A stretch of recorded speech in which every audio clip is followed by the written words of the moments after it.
should be starting any second now. Okay. Is Nilmani Prabhu here? I don't see him yet. He's starting to get to as well. Should be starting any second now. Okay. Is Nilmani Prabhu here? Ah, there he is. Haribol Nilmani Prabhu. Hare Krishna, Haribol. So Gauranga Prabhu is joining it now. So Nilmani Prabhu, you can just go ahead and open. Okay. And Prabhu just ordered. Yeah. Gopal Govind ordered too. I don't know. Yeah, he did.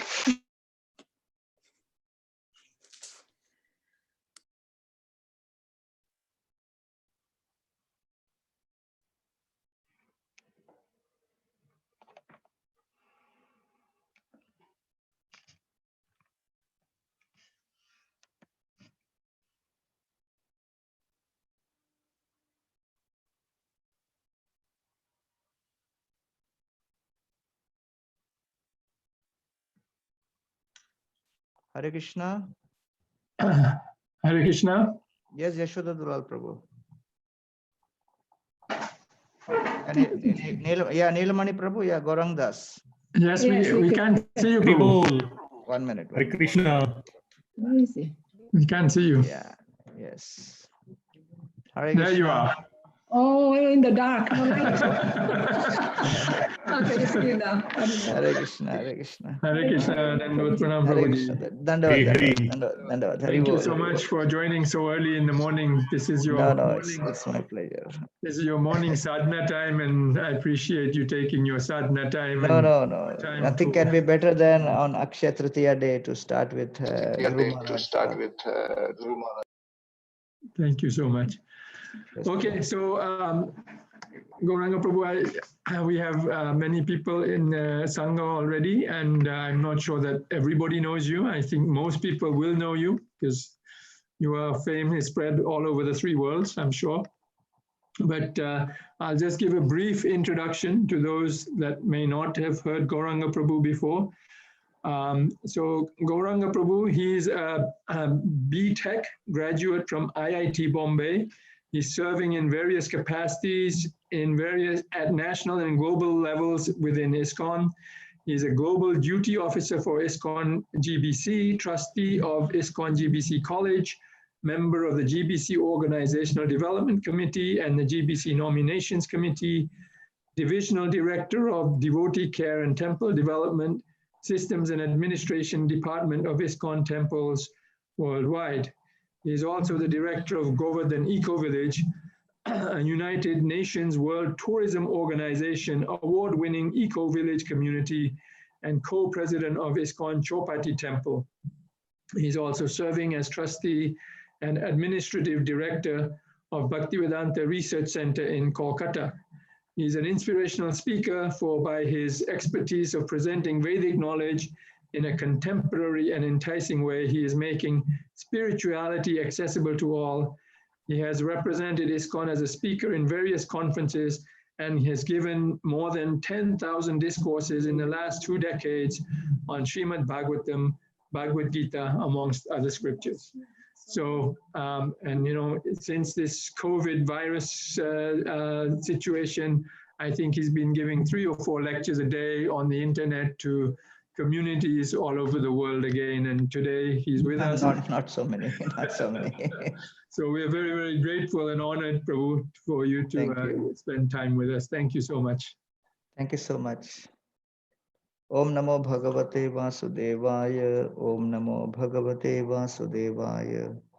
Om Namo Bhagavate Vasudevaya. Om Ajnanati Mirandasya Jnananjana Shalakaya Chakshurun Militam Yena Tasmai Shri Gurave Namaha. Nama Om Vishnupadaya Krishna Pristhaya Bhutale Shrimate Bhaktivedanta Swami Niti Namine. Namaste Saraswati Deve Gauravani Pracharini Nirvisheshi Shunyavadi Paschatya Deshatarine. Jai Sri Krishna Chaitanya Prabhu Nityananda Shri Advaita Gadadhar Srivasadi Gaura Bhakta Vrinda. Hare Krishna Krishna Krishna Hare Hare Hare Ram, Ram Ram, Hare Hare. Hare Krishna. So I'm going to discuss on the pastime of Dhruva Maharaj from the fourth canto of Srimad Bhagavatam. Lord Chaitanya Mahaprabhu, who is the ideal Bhagavata, demonstrated his eagerness to hear this pastime, and Gadadhar Pandit and Lord Chaitanya Mahaprabhu would spend several hours discussing the pastime of Dhruva Maharaj and also the pastime of Prahlad Maharaj. So this pastime of Dhruva Maharaj comes in the fourth canto of Srimad Bhagavatam. In the third canto, Lord Kapila speaks to Mother Devahuti about devotional service in the three modes of material nature. Devotional service in the mode of goodness, devotional service in the mode of passion, devotional service in the mode of ignorance. And in the fourth canto, we begin the description with the Daksha pastime, which is a demonstration or an example of devotional service in the mode of ignorance. Then we have the pastime of Dhruva, which is an example of devotional service which begins in the mode of passion. And then we have the pastime of Prithu Maharaj, which is an example of devotional service in the mode of goodness. So the Dhruva Maharaj pastime begins with Dhruva, being the son of Maharaj Uttanpad, sees his father having his stepbrother Uttama on the lap. So typically, the life in the palace, everything is very opulent, everything is filled with luxury. There are no hardships with respect to physical and economic needs. And the modern worldview is that if all kinds of physical and economic needs are taken care, then everything in life is perfect. So therefore, the context of this pastime is very important, because the entire pastime took place right in the palace where the king is sitting on a throne. So for a king who's sitting on a throne with one of his stepsons Uttama on the lap, one should not expect any kind of difficulties in this kind of a scenario, when you consider that so many people across the world are suffering due to poverty and due to so many other lack of basic physical needs. But this pastime demonstrates that the nature of this world is that there is not just one variety of difficulty. There are three varieties of difficulties: Adi Daivik, Adi Bhautik, and Adhyatmik. So as soon as you sort out one problem, another problem will manifest. If you sort out these two problems, then a third variety of problem will manifest. And therefore, the nature of this world is dukkhalayam ashashvatam. And so Dhruva, he sees his brother Uttama sitting on his father's lap, and then he gets a desire that I want to also have that particular position and sit on my father's lap. And therefore, it's a very innocent desire.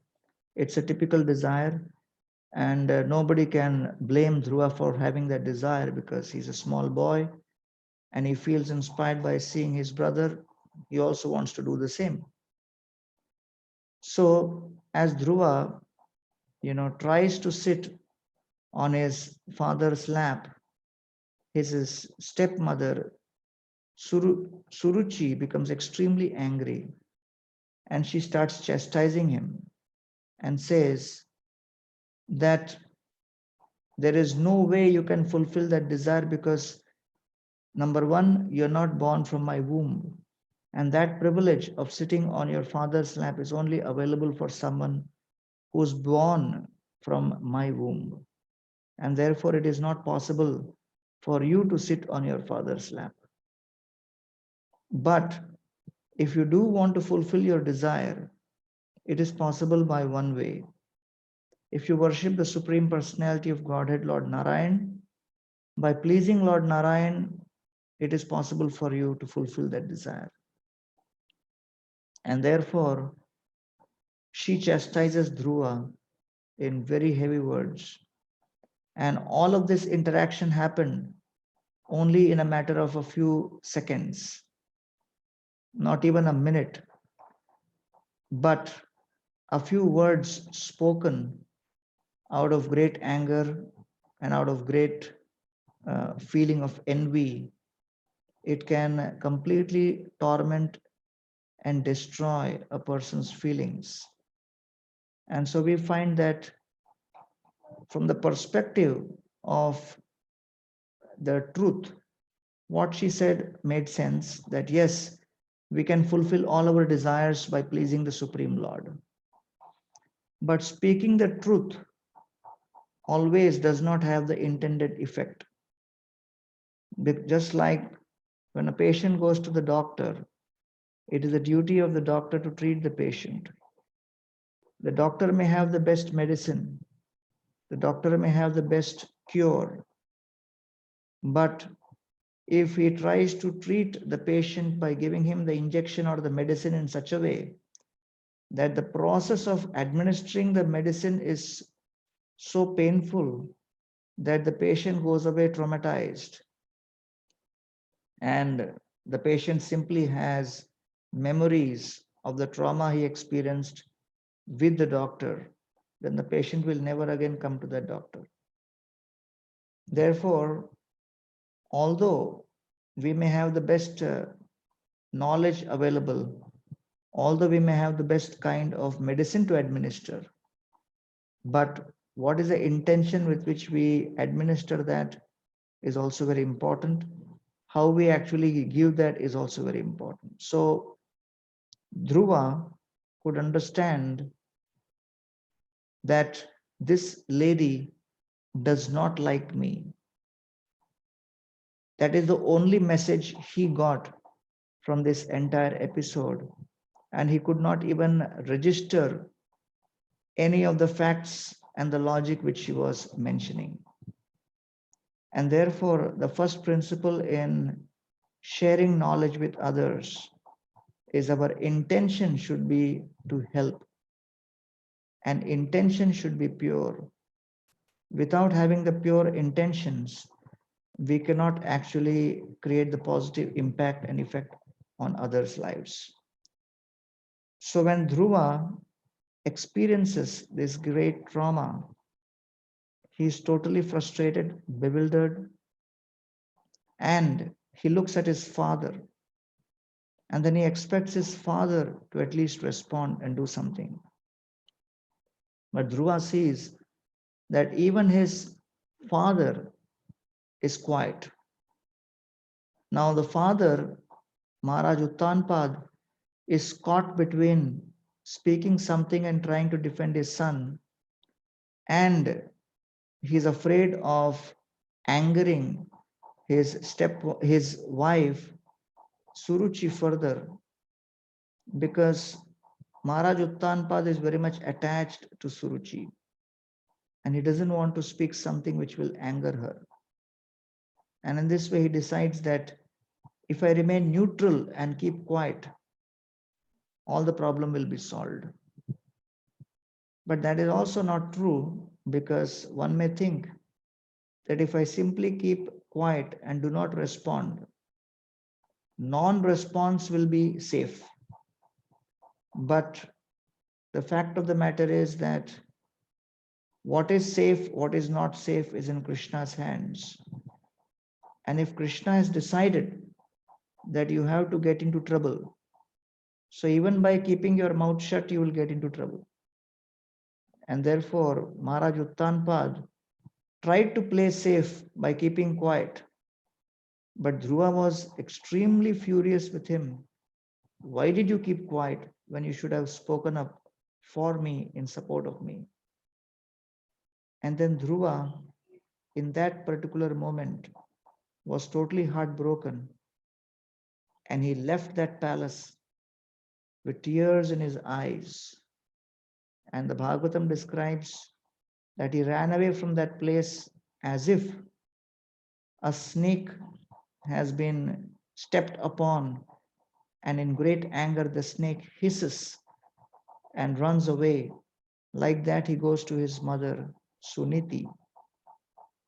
And Suniti has already understood the situation from other members in the palace.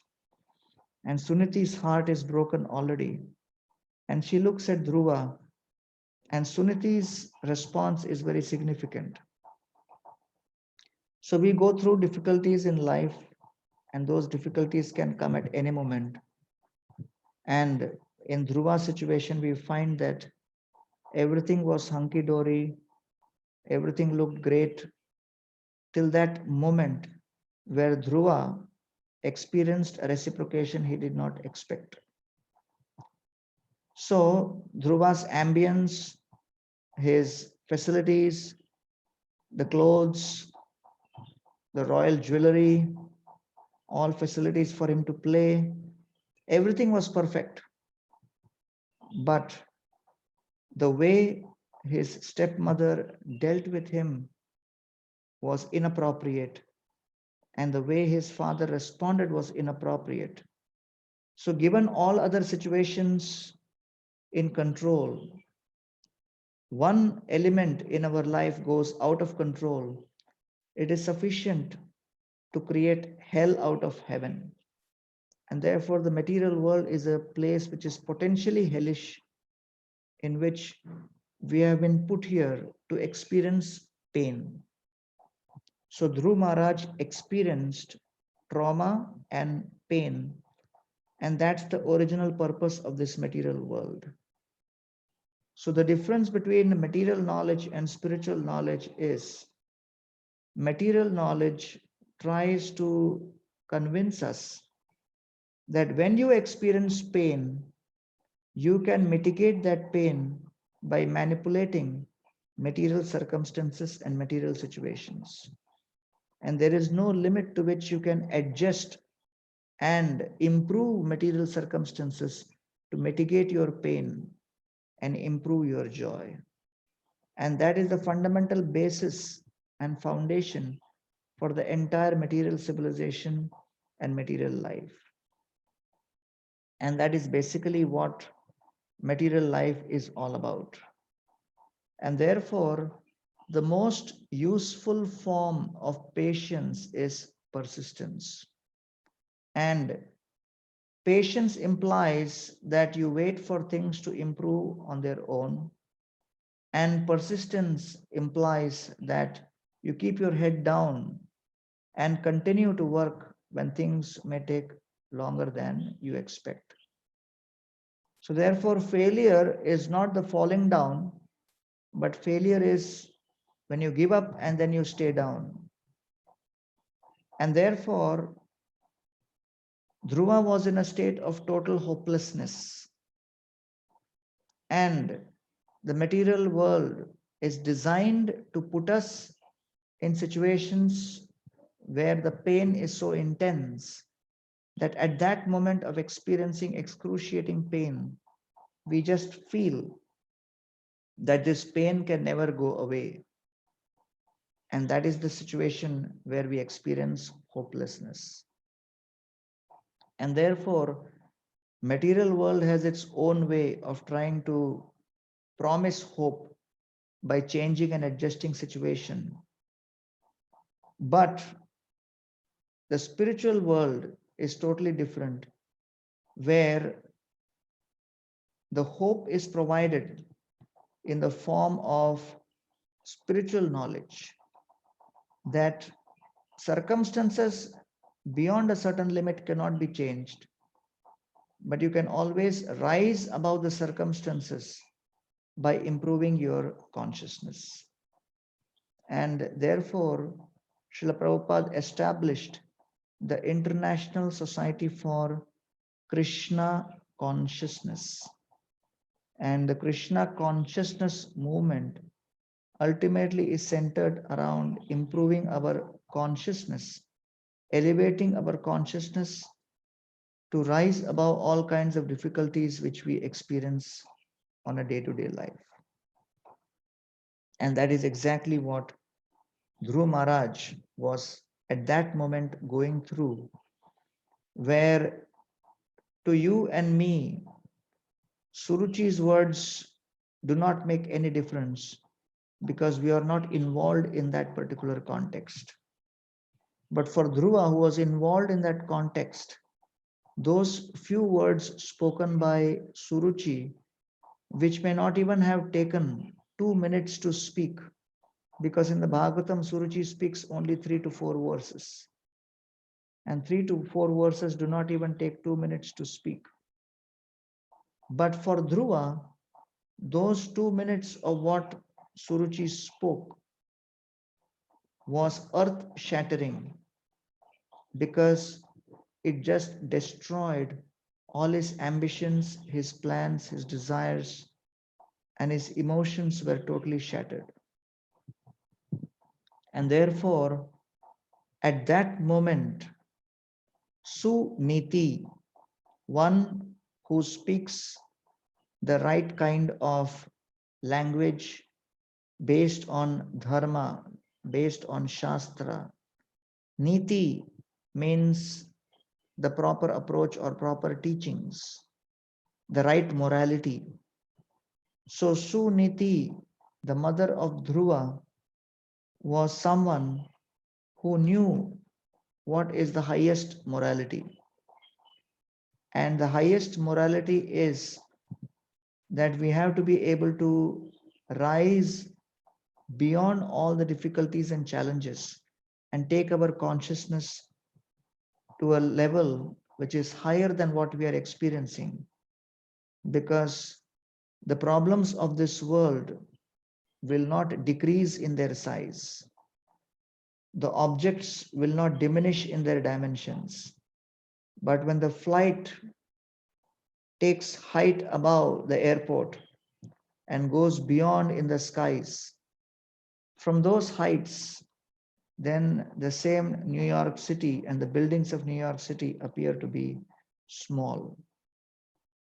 So therefore, International Society for Krishna Consciousness has been established to share with society this particular approach to problem solving, that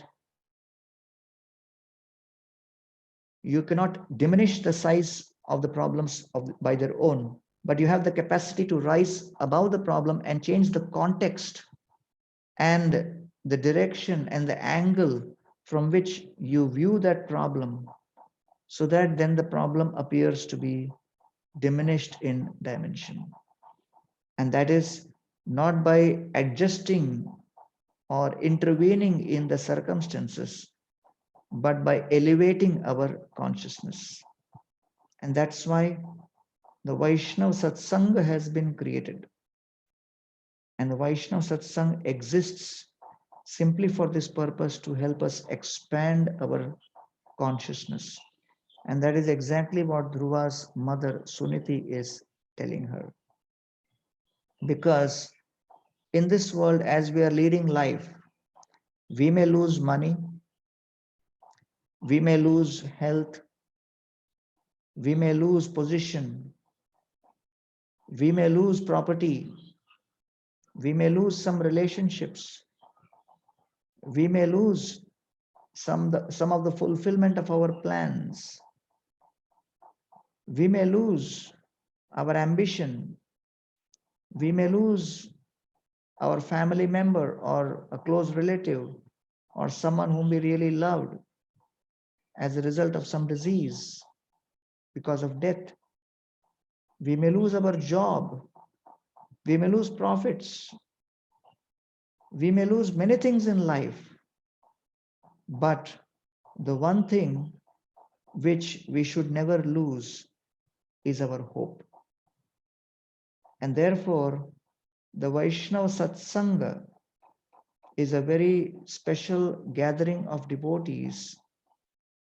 Vaishnava Satsang is not a social club. Vaishnava Satsang is that gathering which does what no other material gathering can do. And what is the main purpose of the Vaishnava Satsang?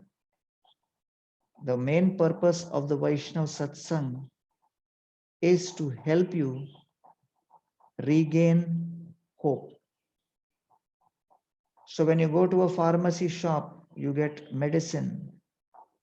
When you go to a library, you get books. When you go to a bank, you get money. When you go to a retail store, you get so many products. But when you go to a Vaishnava satsang, you get hope. And that is why Srila Prabhupada established International Society of Krishna Consciousness. The main temples of ISKCON are like the main headquarters for that hope. And there, all the devotees are trained in this element of how to remain hopeful in the most hopeless condition, just like Krishna's father Vasudeva, who in spite of losing his 6 sons, still remained hopeful that through all of these dark nights of losing my sons, at the end of the day, there is a purpose for which I am living, and that is to serve and please Krishna.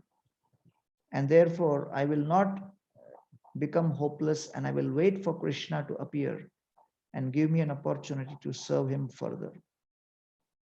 And therefore, Vasudeva is described in Srimad Bhagavatam as Tatascha Shauri Bhagavat Prachodita Sutam Samadaya Cha Sutika Grihat. Shauri literally means brave. And therefore, the material world has this definition of brave as someone who conquers battles and defeats opponents. But from the Bhagavatam perspective, brave is not someone who gains property or usurps kingdom or gains some particular position. But from the perspective of the Srimad Bhagavatam, one, in spite of all the battles and all failures, in spite of all defeats, refuses to lose hope. One who has lost his kingdom, one who has lost his wealth, one who has lost his wealth, health, one who has lost all of his relationships, and one who has been declared and deemed a failure by the whole world, in spite of the greatest of all failures, when a person refuses to lose hope, he has lost everything else, but he refuses to lose hope. Such a person is defined as brave. Tatascha Shauri Bhagavat Prachodita Sutam Samadaya Cha Sutika Grihat. That repeatedly in the 10th canto, Vasudeva is known as Shauri. Shauri means one who has demonstrated Shaurya. Shaurya in Sanskrit means bravery. So he demonstrates great fortitude and unwillingness to experience hopelessness. And that is something which Suniti is trying to instill as a culture within Dhruva.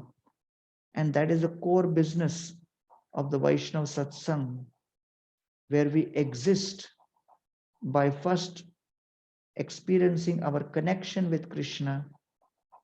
When we experience that connection with Krishna, we experience that joy within. When we experience that joy within, then we perceive the distress of others. By perceiving the distress of others, in the midst of that joy we are experiencing within, we get the capacity by Krishna's grace to also experience the pain of others.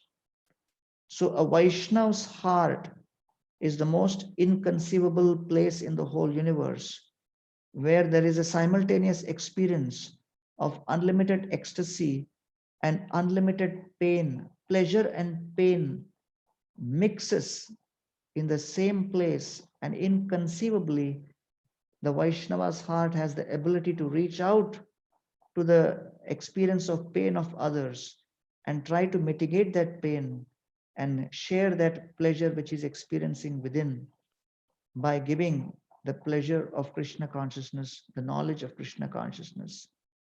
And therefore, Haridas Thakur and Advaita Acharya, both of them experienced the greatest ecstasy within their heart by the practice of Krishna consciousness, by experiencing the joy of connection with the holy name. And therefore, both of them were experiencing that pleasure within, and they were thinking how to mitigate the pain of this particular world. Jagata nistara lagi koribe chintan, avaishnava jagata kemane hoibe mochan. And both of them started thinking, how can this avaishnav jagat, that world which is without the knowledge of Krishna consciousness and suffering, how can that pain be mitigated? And because of this, both together collaborated, and the austerities and the prayers of both Thakur Haridas and Sri Advaita Acharya was responsible for Lord Chaitanya Mahaprabhu to descend in this world. And therefore, the pain which is within the heart of Dhruva is experienced and sensed by Mother Suniti, and she shares with Dhruva the method by which he can mitigate that pain. And so she tells him, first of all, that whatever your stepmother has said is not wrong, she's right. And therefore, Suniti has the amazing ability to pick up the positive from the midst of all the negative. And that is the first characteristic of the Vaishnava, that he is an eternal optimist. And so Sridhar Swami says, if you're not an optimist, you're an atheist. And therefore, a devotee is always eternally able to pick up the positive and the Krishna dimension in the midst of all the negativity. And Suniti picks up from this entire conversation of Suruchi the fact that what Suruchi said, that how you should go and take shelter of Lord Narayan to fulfill your desires, is perfectly bona fide. And therefore, you must follow that process by which your great-grandfather Brahmaji, your grandfather Swayambhuva Manu, your father Maharaj Uttanpad, all of them have fulfilled desire and obtained positions of power. And therefore, I recommend to you, O Dhruva, that tameva vatsashira bhritya vatsala mumukshubhe mrigya padabja paddhatim ananya bhave nijadharma bhavite manasya avasthapya bhajasva purusham. That you go and worship that Supreme Personality of Godhead.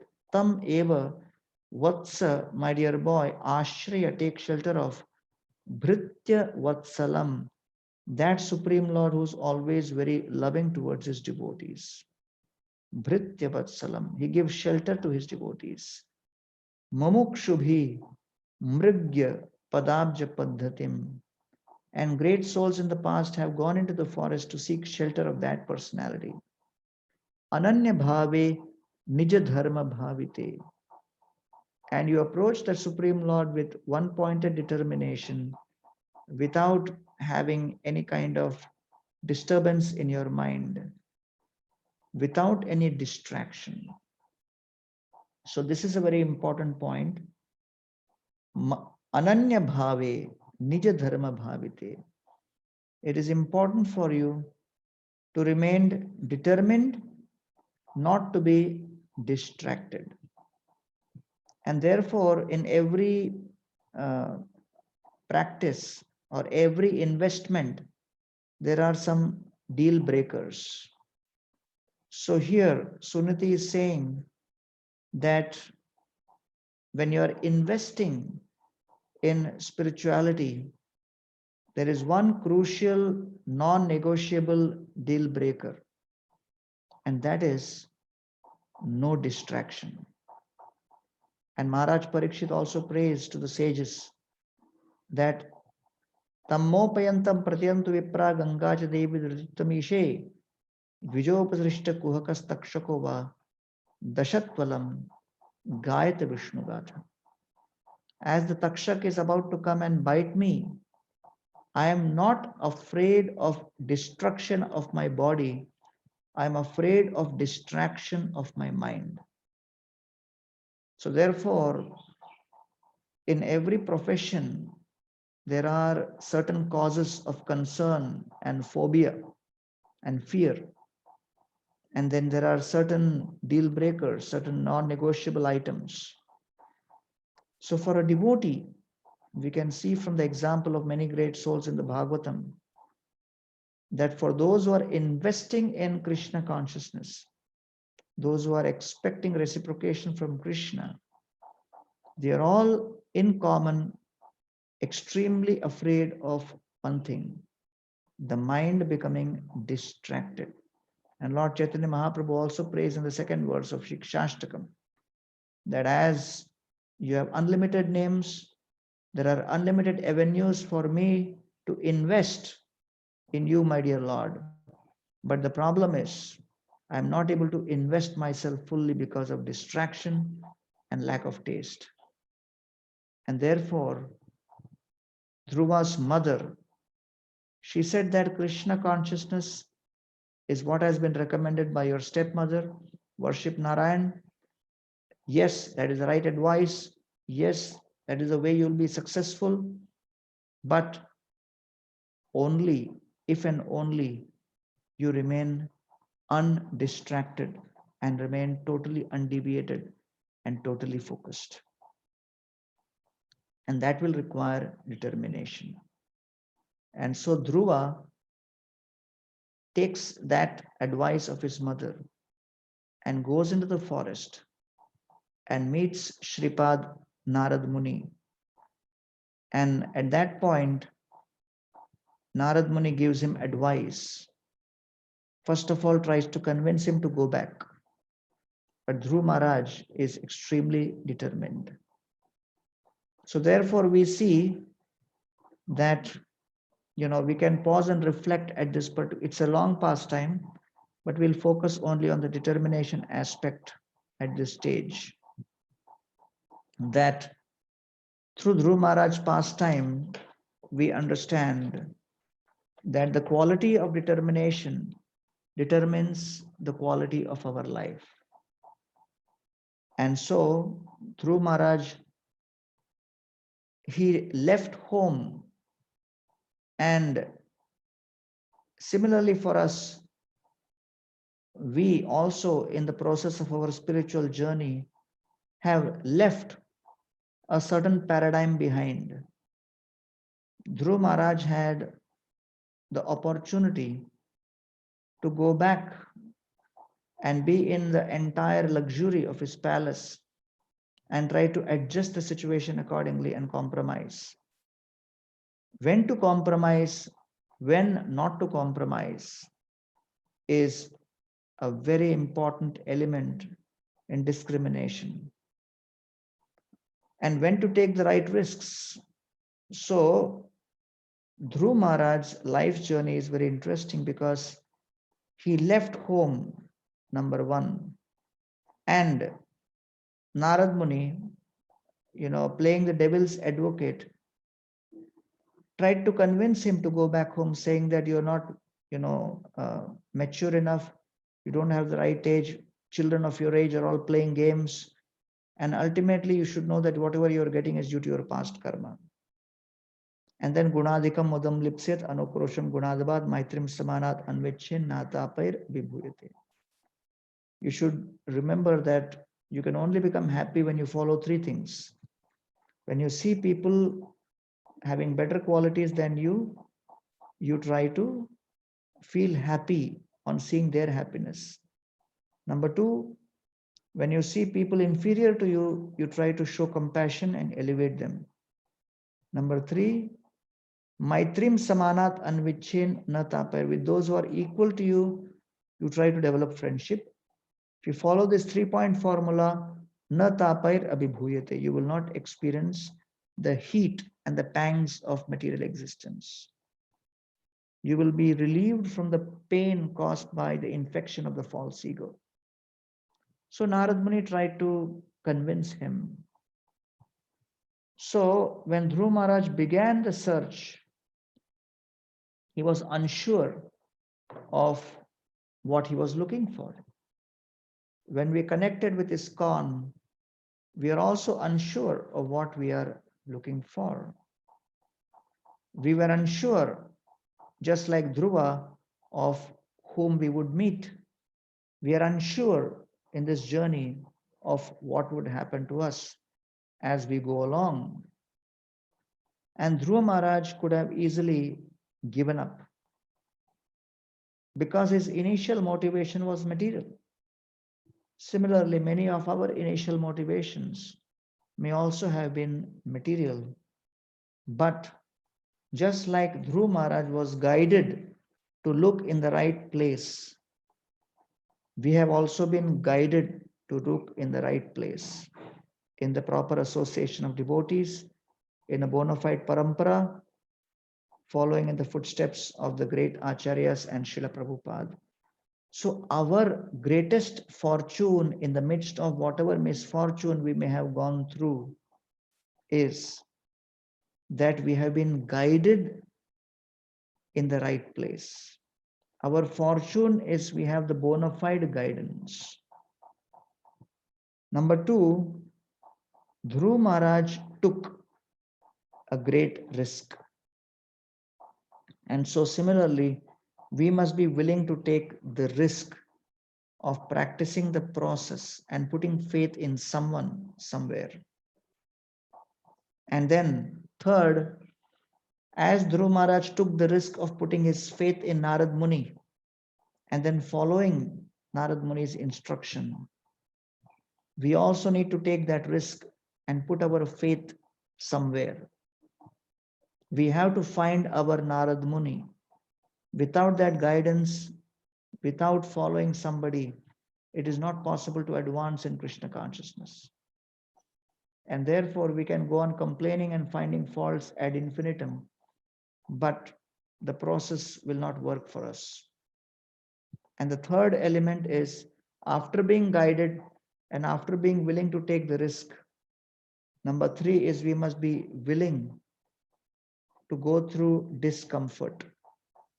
Because Dhruva Maharaj, simply by chanting Om Namo Bhagavate Vasudevaya, he was not feasting on Chapan Bhog for those 6 months as he was chanting Om Namo Bhagavate Vasudevaya.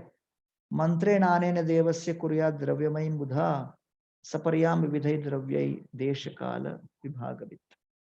That particular mantra which he chanted, kuryat dravyam buddha, he was along with the chanting worshipping the deities as per time, place, and circumstance. And therefore, it is described in the Chaitanya Mangal that as Dhruva Maharaj was in that 6 months chanting Om Namo Bhagavate Vasudevaya, the demigods also became very instrumental in trying to break his austerity, and they would come and shout in his ears, Dhruva, have you come here to die? Dhruva, your father has died. Dhruva, your mother has died. Dhruva, a poisonous snake is coming. They would try to bewilder him and bewilder his concentration. So we do not need demigods to bewilder us. We have enough deviant desires in our own mind which shout louder than the demigod shouted in Dhruva Maharaj's mind. And then if our mind is not shouting loudly enough, then we have enough internet sites which we log on to, and the online screams and shouts are sufficient to deviate our determination. And so Dhruva Maharaj's response is very important, and that should be our response as part of our journey of determination. Dhruva Maharaj, number one, so we have to be able to push back the comforts of our comfort zone, push back the barriers of our comfort zone, that we are all used to a certain comfort zone. Dhruva Maharaj was used to life in the palace. But then he pushed back that barrier. So that is the first principle in improving and increasing our determination, that do we have the willingness and the ability to push back the barrier of our comfort zone in terms of our sadhana, in terms of our service, in terms of our relationship. All of us have created a certain comfort zone. Number one, let us be willing to push back those barriers. Second, the greatest element of moving out of your comfort zone is we have to be willing to embrace uncertainty. We have to be willing to embrace that uncertainty. And that uncertainty is something which can be sometimes extremely scary.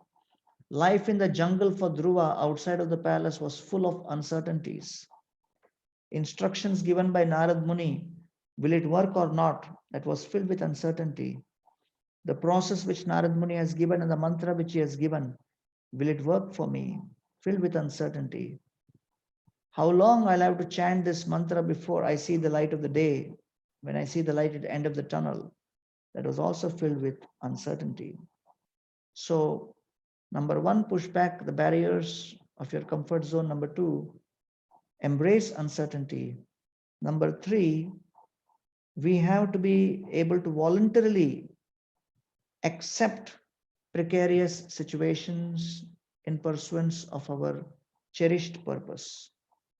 We have a cherished goal, a dream, a desire, but we should be willing to accept precarious situations. Everything will not come, on a red carpet. Fourth is that this uncertainty is very important to embrace. Why? Because this uncertainty, it inspires dependence on the will of providence, on the will of Krishna. Because all of our existing skill sets are unable to resolve this particular uncertainty. They are unable to give us the kind of strength which we are used to experiencing. And therefore, that uncertainty does the greatest thing is it forces us to depend on the will of the Supreme. That means it brings us closer into the realm of bhakti, because bhakti is all about dependence. And therefore, when life becomes dynamic, in that dynamism, in that uncertainty, life becomes more exciting when we experience the mystery and the wonder of Krishna's intervention. If you have never been in a situation where you are in a position of total uncertainty and dependence on the Lord, you can never begin to experience the mystery and the wonder of bhakti and devotional service. And therefore, this is very important that the action which we should take with respect to our bhakti is we should be willing to perform selfless sacrifices. We should be willing to perform exceptional endeavors, and we should be willing to take risks.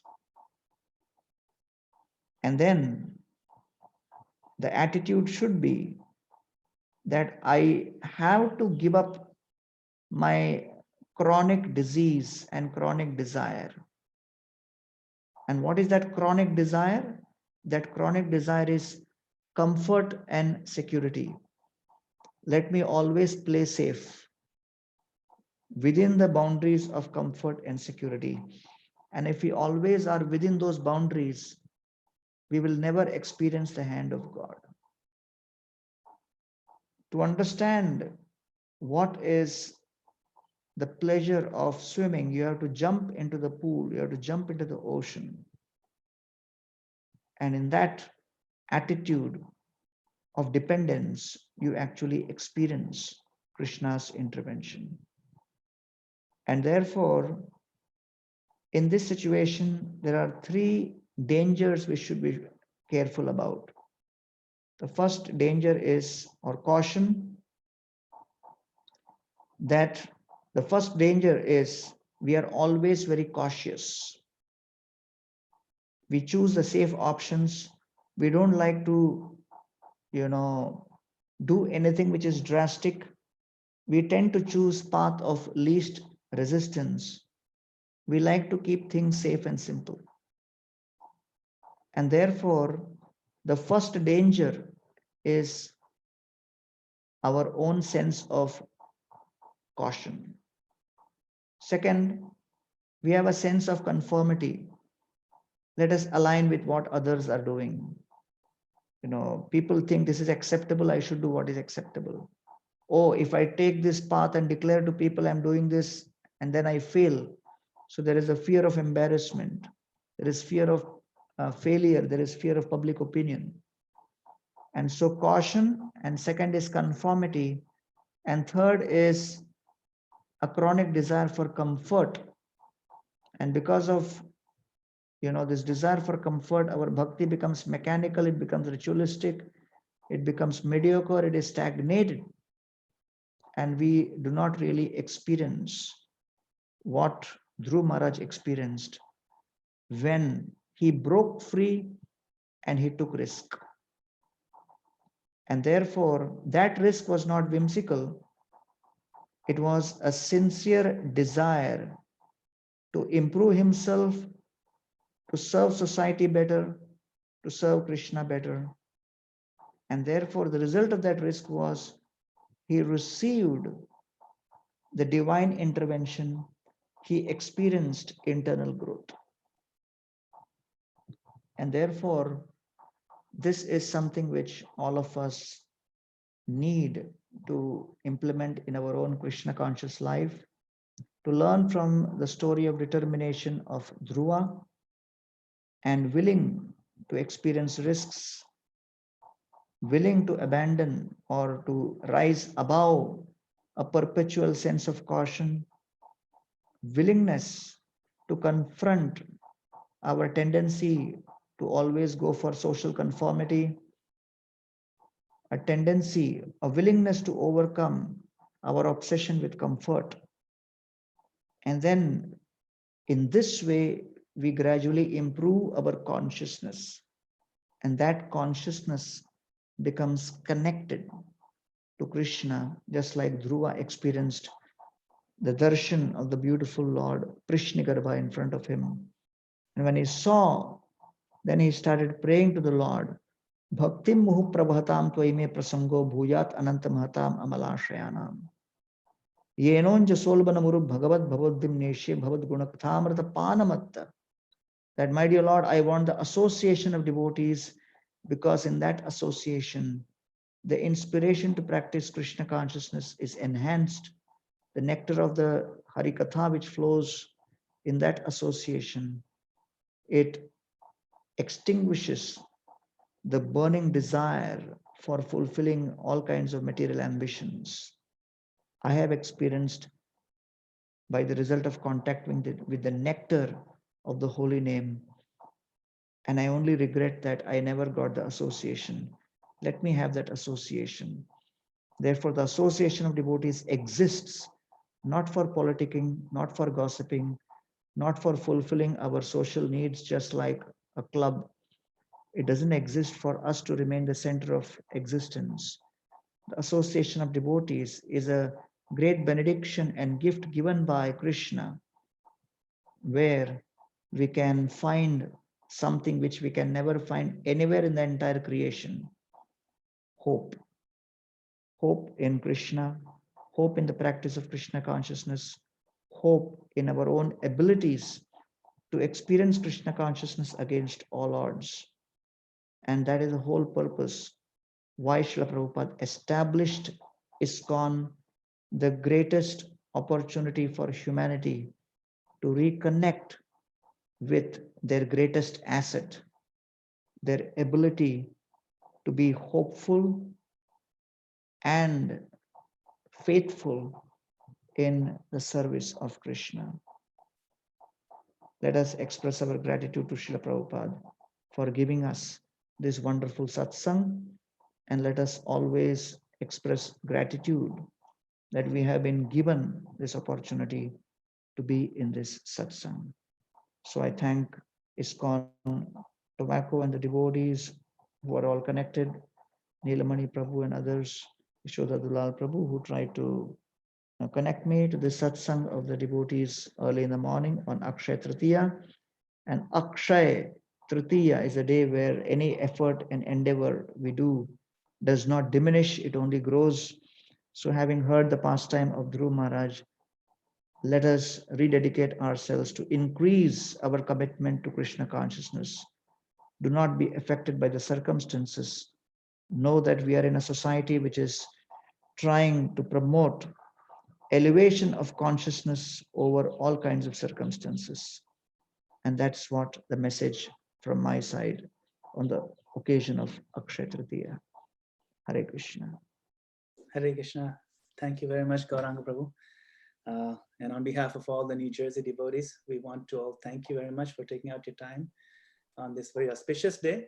And it was actually very moving, you know, the powerful points that you make, that the Krishna consciousness may not diminish the problem itself, but gives us the proper perspective and consciousness to rise to such an elevation, altitude, that the problem itself becomes insignificant. It's such a unique way of giving ourselves hope, and the fact that persistence is the best form of patience, and bravery is really defined as a person who may have lost everything but maintains the hope. And these things, these thoughts, these teachings, they carry us through the most difficult times of our practice, and practice isn't always easy. So I want to express my gratitude to you and to all the devotees who came and we like to welcome you. Please come and visit us again and again on this channel. We will definitely make arrangements. It'll be really enlightening for all of us. And thank you once again. I want to make some quick announcements. So this Power Packed Weekend continues on this channel. Earlier we had His Holiness Sachinanda Swami. Today we had the stalwart speaker, His Grace Gauranga Prabhu. Tomorrow morning at 10 a.m., His Holiness Bhakti Charu Swami on the essential lessons of Srila Prabhupada. Very wonderful topic. And then evening 6 p.m., Her Grace Rukmini Mataji, on a very interesting topic called Paradoxes on the Path, Lessons from Loss. And then again during the week, we will continue with His Holiness Jayadvaita Swami at 8 p.m. So we have programs 7 days a week, and on weekends sometimes we have multiple programs. So please join us. And we thank you once again, Gauranga Prabhu, for enlightening us. Hare Krishna. Shri Prabhupada ki jai. Hare Krishna.